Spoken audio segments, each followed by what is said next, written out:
Yes, it's the Finnish football show. Thanks for joining us for another edition of our match report show. And we're recording this now very shortly after Finland 1, Ireland 2. This is a Women's World Cup qualifier.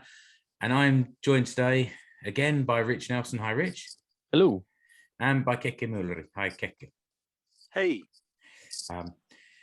So we came into this game, I guess we were buoyed by the victory last week against Georgia, comprehensive victory. I think Rich and I talked through that game, that it was very much kind of Finland outclassing Georgia. Today was always going to be closer. Finland are ranked 25th in the world, Ireland are ranked 33.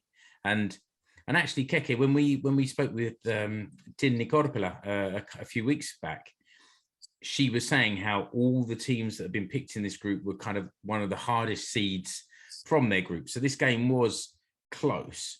And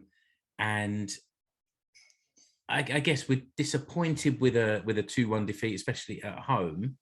But the teams were close, so it could always have gone either way. Yeah, I mean, as you mentioned there, Mark, Tinny did say that each team that we would face in this group was the top team to come out of their pot, as it were. So yeah, we knew it was going to be a step up from the Georgia game, but I still think, having just watched it, I still think that first of all, it will be a game that that our mate Tinny will want to forget quite soon, I think. And secondly, I think you can see by the Ireland celebrations at the end of the game, they know they've snatched a result there, or well, not so much snatched, but they've got themselves 3 points away from home, and they know how big those 3 points are to take those away from Finland. So yeah, they're the overriding thoughts as the game's ended, I think. Rich, what were your feelings of the kind of the game overall before maybe we look at a few specific incidents? I mean, I think on the balance of play, both teams came out of it with some pluses and negatives. I think Finland played well. I think on the balance, if I'd have said a draw would have probably been a fair result on the day. And as Keke said, it was a cut. Well, mainly the second goal was down to an error. But I think on the whole, both teams played well. I think it's going to be exciting to see where this duel between the two sides goes over the campaign, where I mean the other winners of this were Sweden, really, wasn't it? But it's we're looking at on the balance of 90 minutes. I think a draw would have been a fair result. Ireland played well. We knew it'd be closer. I mean, Georgia was so poor last week. They did make Finland look good, and I mean, this was a Finland team, and they had the big names back in that sat out for last week, and it was interesting to see. They went into a full strength lineup, but yeah, I think Finland will be aggrieved to have lost.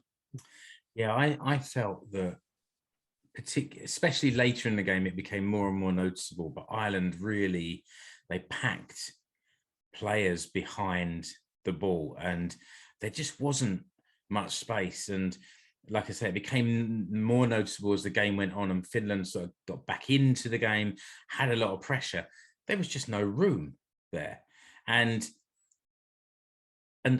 trying to play through into tiny spaces, and it was kind of easier for Ireland to get it clear, and then sort of trying to hit on the break. In a way, it started with a couple of minutes of Finnish pressure. And then it went, or not pressure even, it was too early for pressure, but a couple of opportunities right at the beginning of the game. And then it turned, and Ireland did have some of the pressure, requiring Anna Westerlund to clear off the line in just the 7th minute. And we just couldn't get the ball clear.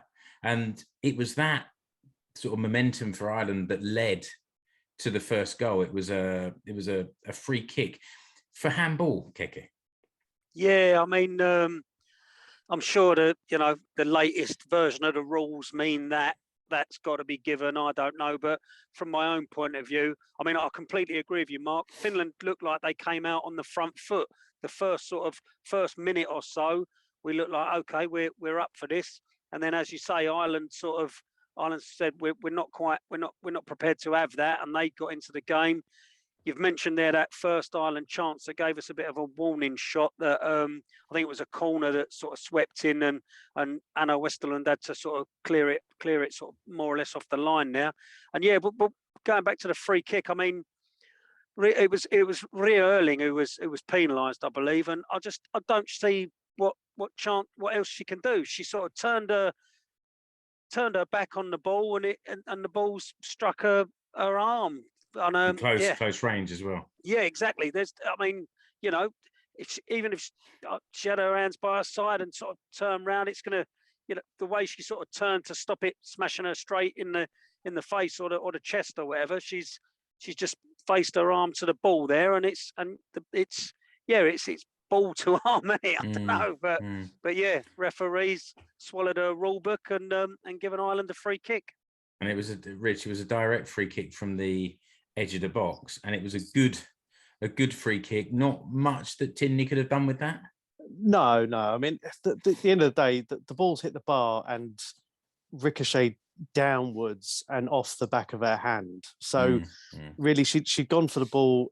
She didn't get it because it was going to hit the bar, and it's one of those that if it was 5 millimeters higher, it would have cannoned straight back out. Or, you know, the margins are so fine to that, and it just hit her hand and went in. So it was. She won't harsh. like it, but it's not really a mistake.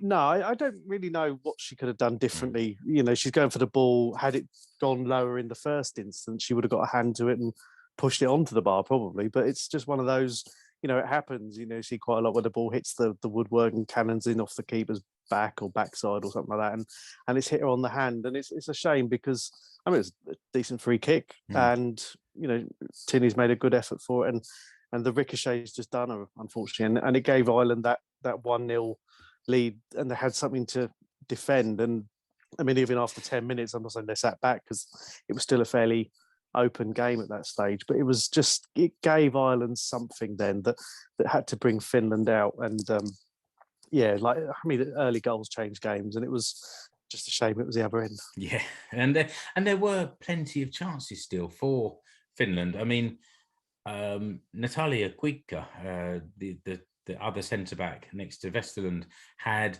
3 chances. One was a shot high over the bar, and I think sort of 10 minutes after that, her third effort was a header that went sort of over the bar. And there were other opportunities through that. It felt to me like Finland made plenty of half chances, or 3/4 chances or something, but not really that many golden opportunities. And as the game wore on, those chances became more and more congested, you know, as there were more and more defenders in front of the ball. I wanted just to mention again, we talked about it the other day, but Anna Westerlund's passing, she was quarterbacking her way all over the pitch again, wasn't she, Keke? Yeah, I mean, we did sort of, we saw a fair bit of that, and she seems to just get those passes absolutely pinpoint.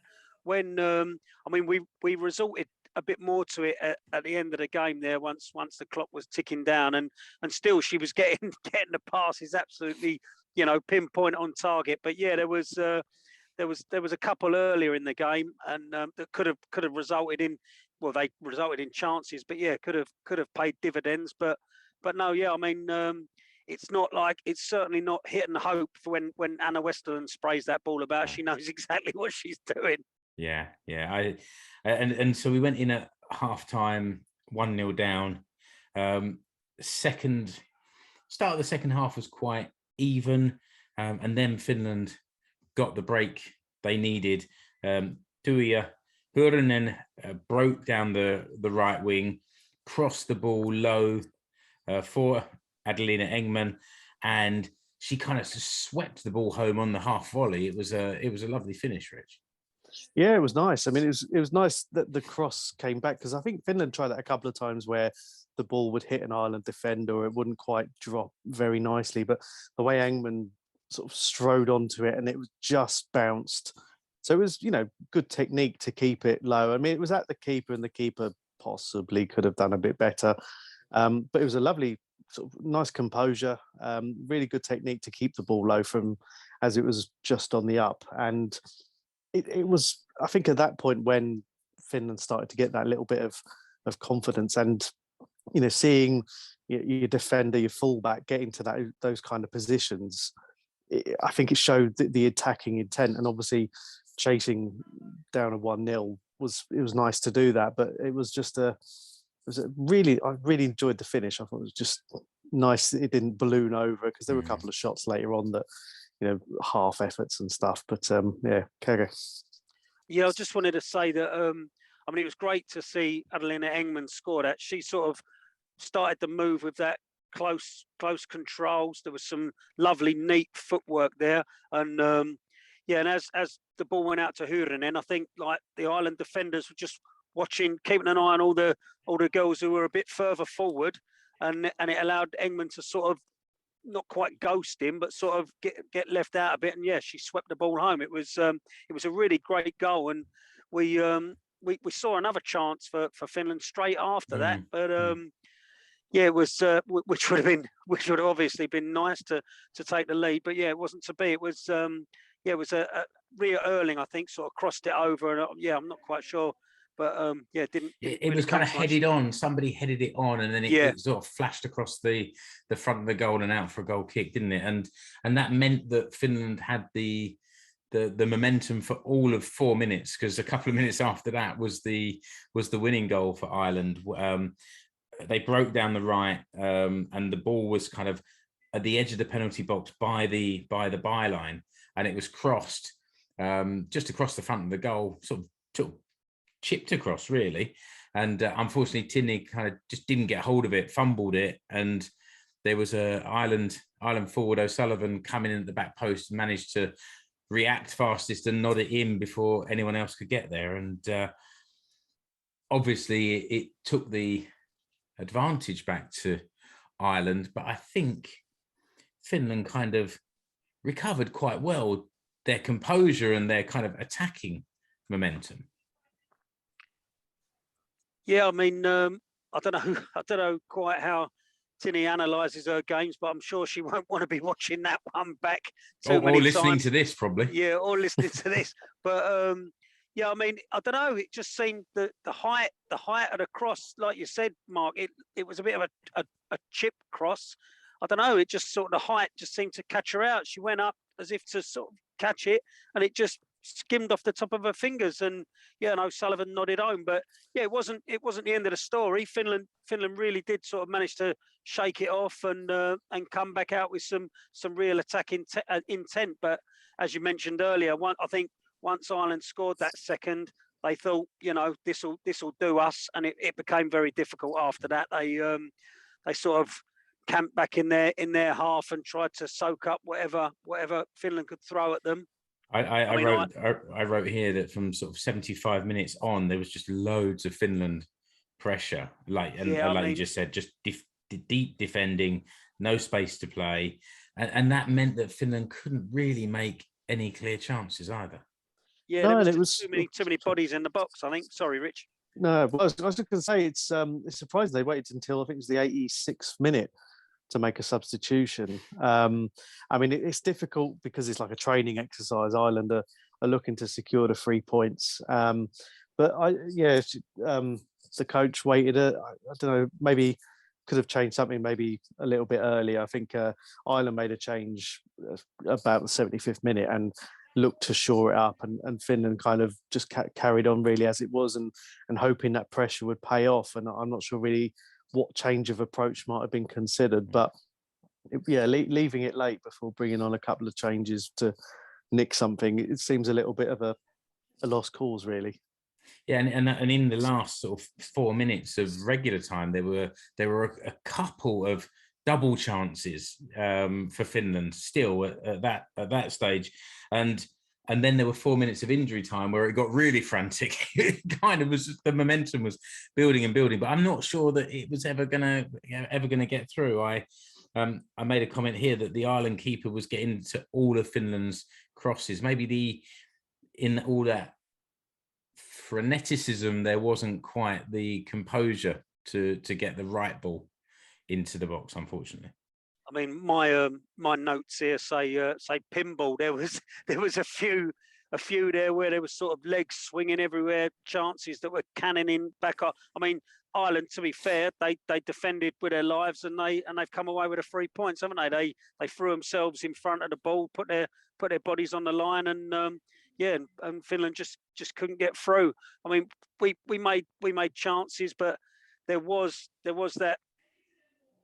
As you push forward like that, there was that, obviously the Ireland opportunity. The girl Payne, she got hold of the ball, and she span Sunny Francie, got away from her, and then she sort of over on the touchline there, and Natalia Kuika was done as well, and yeah, just as she did pull the trigger, and one of the other defenders sort of got in the way, but it was right at the end, wasn't it? Right at the very end. That's it. Yeah, it was just sort of like, oh no, are they going to add insult to injury? But yeah, I mean, as I say, plenty of sort of, maybe not clear cut, but plenty of pressure from Finland, and plenty of sort of shots at goal. But yeah, Ireland sort of managed to just put their body on the line and get in the way.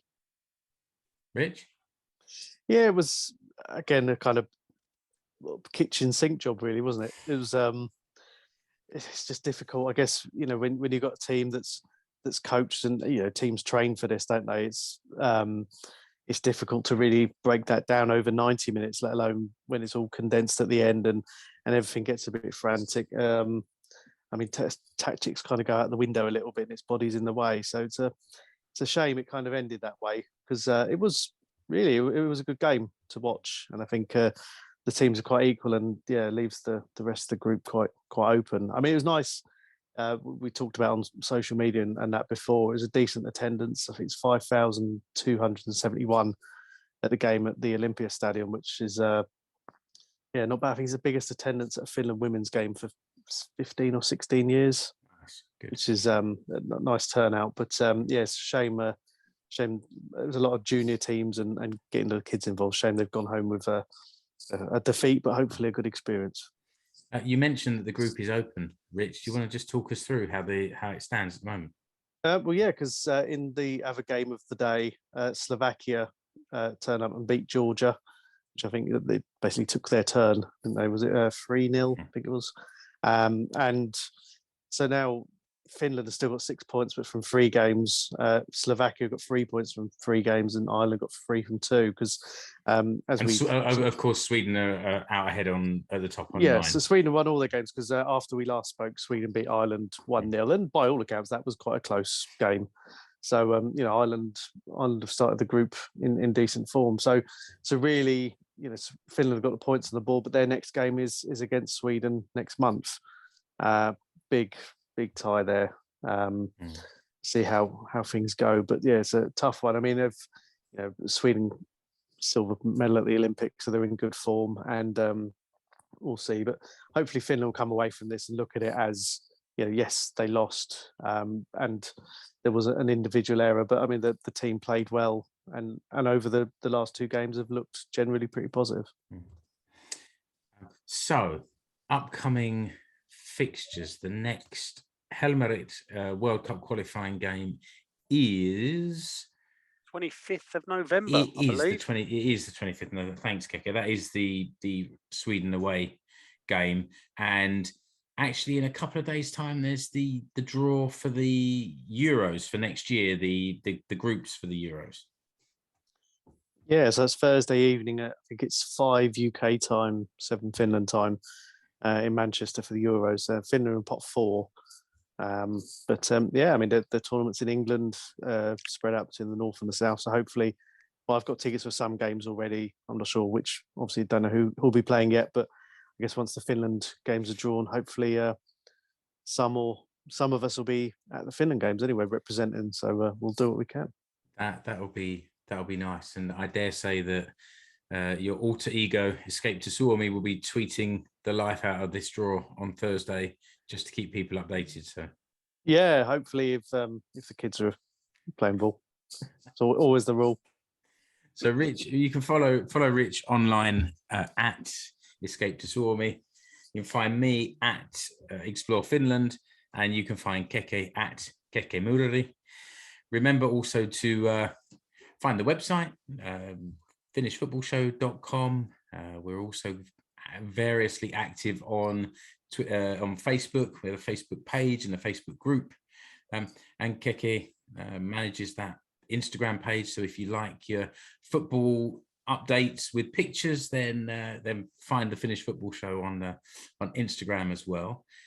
I guess that we'll be back maybe in a week or two with the Veikkausliiga finishes next weekend, so I guess Sunday, we need to come back sometime after that.